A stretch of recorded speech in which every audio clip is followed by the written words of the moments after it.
नमस्कार दोस्तों, स्वागत है आपका हमारे खास बुलेटिन गुजरात समाचार अपडेट में, जहां आपको मिलेंगी गुजरात की सबसे ताजा, सटीक और भरोसेमंद खबरें एक ही जगह पर। गुजरात की राजनीति से लेकर मौसम, उद्योग और जनजीवन तक हर अहम खबर एक ही वीडियो में। तो आइए शुरू करते हैं आज की प्रमुख खबरें। आप देख रहे हैं गुजरात न्यूज एक्सप्रेस। यहाँ हर खबर है आपके राज्य की धड़कन से जुड़ी। चलिए जानते हैं आज गुजरात में क्या कुछ खास हुआ। गुजरात में गुलाबी ठंडी का असर शुरू, हल्की बारिश की चेतावनी भी जारी की गई है। खेरालू के गठामन गांव में दो समूहों के बीच झड़प हुई, पुलिस ने कड़ी सुरक्षा व्यवस्था लागू की। राज्य सरकार ने 4 क्षेत्रीय समिट आयोजित करने का निर्णय लिया है, उत्तर, सौराष्ट्र, कच्छ, दक्षिण एवं मध्य गुजरात में।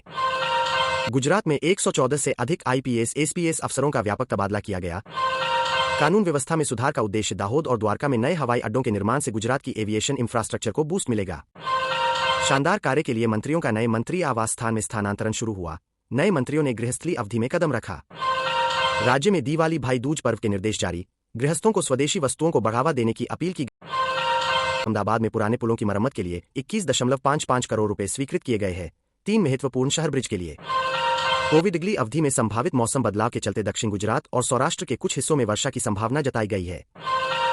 गुजरात में पहली पंक्ति की सरकार ने मंत्रिमंडल में 19 नए विधायकों को शामिल किया है, कुल मंत्रियों की संख्या अब 26 हुई। अहमदाबाद सहित गुजरात के बाजारों में दिवाली के दौरान जोरदार खरीद विक्रय हुआ, ऑटोमोबाइल, इलेक्ट्रॉनिक्स और ज्वेलरी सेगमेंट में लाभ देखा गया।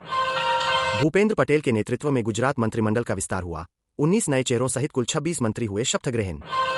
नए मंत्रिमंडल में 26 में से 5 मंत्रियों पर आपराधिक मामला दर्ज, अधिकांश मंत्री करोड़पति घोषित, समीक्षा संस्था ने ये विवरण जारी किए।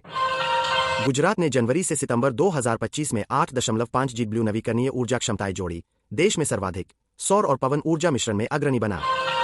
राज्य में विकास सप्ताह 7 अक्टूबर से शुरू होगा, विकास की 24वीं सालगिरह के अवसर पर विभिन्न विभागों द्वारा गतिविधियां आयोजित की गईं। गुजरात ने 124 महत्वपूर्ण सड़क परियोजनाओं के लिए 7,737 रुपए करोड़ की मंजूरी दी, हाई स्पीड व क्लाइमेट स्मार्ट कॉरिडोर शामिल है। राज्य में नए साल के शुभारंभ पर लोग टुशी से साल मुबारक कहकर मिले, शुभारंभ के अवसर पर स्थानीय पंडाल पारंपरिक रीति रिवाज भी देखे गए। गुजरात का प्रतीक शहर अहमदाबाद पर 2030 के कॉमनवेल्थ गेम्स 2030 की मेजबानी का प्रस्ताव है, आगामी जनरल असेंबली में इसे वोट के लिए भेजा गया। राज्य सरकार ने नए कल्याणकारी योजनाओं के शुभारंभ के साथ विकास यात्रा को और गति देने का निर्णय लिया है, सामाजिक कार्यक्रमों की श्रृंखला शुरू। मुख्यमंत्री ने राज्यवासियों को विक्रम संवत 2082 के शुभारंभ पर बधाई दी और हर घर स्वदेशी व वोकल फॉर लोकल के आह्वान के साथ आगे बढ़ने का संदेश दिया। भारत सरकार ने खतरनाक कफ सिरप कांड के बाद छोटी दवा कंपनियों को WHO मानकों के अनुरूप संयंत्र उन्नयन करने का आदेश दिया।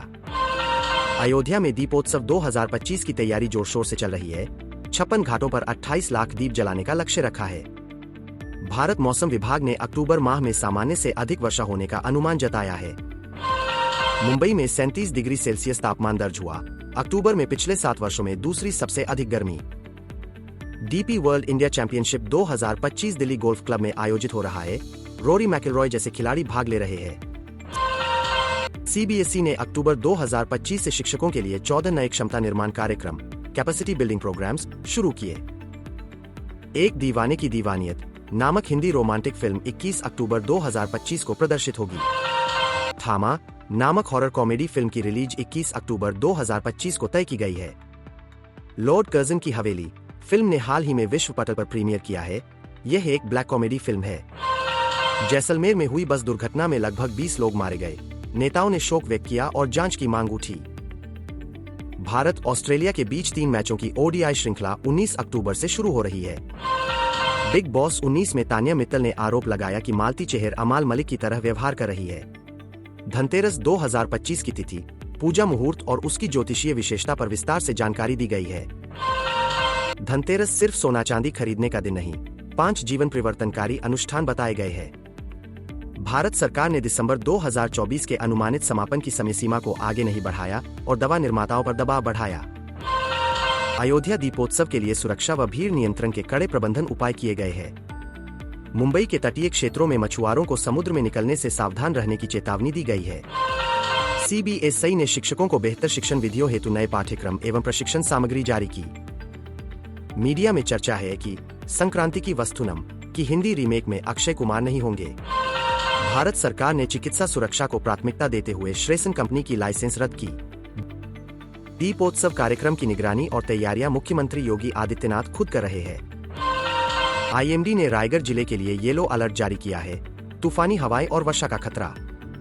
बड़े दवा उत्पादकों द्वारा समय से संयंत्र अपग्रेड किए जा चुके हैं, लेकिन छोटे निर्माता चेतावनी की स्थिति में। भारत की कृषि व जल प्रबंधन प्रणालियों में वर्षा की अधिकता के कारण आपदा तैयारी आवश्यक हो गई है। दिल्ली गोल्फ क्लब ने प्रतियोगिता की मेजबानी करते हुए भारत में गोल्फ को बढ़ावा दिया है। सीबीएसई ने मूल्य शिक्षा, स्टेम और रचनात्मक सोच को शामिल करते हुए नए शिक्षक प्रशिक्षण मॉड्यूल तैयार किए। दीपोत्सव के अंतिम दिन तक अयोध्या में हजारों वॉलंटियरों द्वारा तैयारी पूर्ण की जाएगी। मौसम विभाग ने मुंबई सहित पश्चिमी तटीय क्षेत्रों में 21 अक्टूबर तक मौसम अस्थिर रहने की चेतावनी दी। भारतीय दवाइयों की सुरक्षा सुनिश्चित करने के लिए सरकार ने नया नियमन कड़ा किया है। देश भर में दीपोत्सव व त्योहारों की तैयारियां जोरों पर, लोगों में उत्साह उच्च। तो दोस्तों, ये थी भारत और गुजरात की आज की बड़ी खबरें। उम्मीद है आपको जानकारी पसंद आई होगी। अगर वीडियो अच्छा लगा हो तो लाइक करें, शेयर करें और कमेंट में बताएं कि कौन सी खबर आपको सबसे ज्यादा प्रभावित लगी। ऐसी ही ताजा और सटीक खबरों के लिए चैनल को सब्सक्राइब करना न भूलें। फिर मिलते हैं अगली वीडियो में। बने रहिए हमारे साथ गुजरात इंडिया न्यूज पर। इंडिया।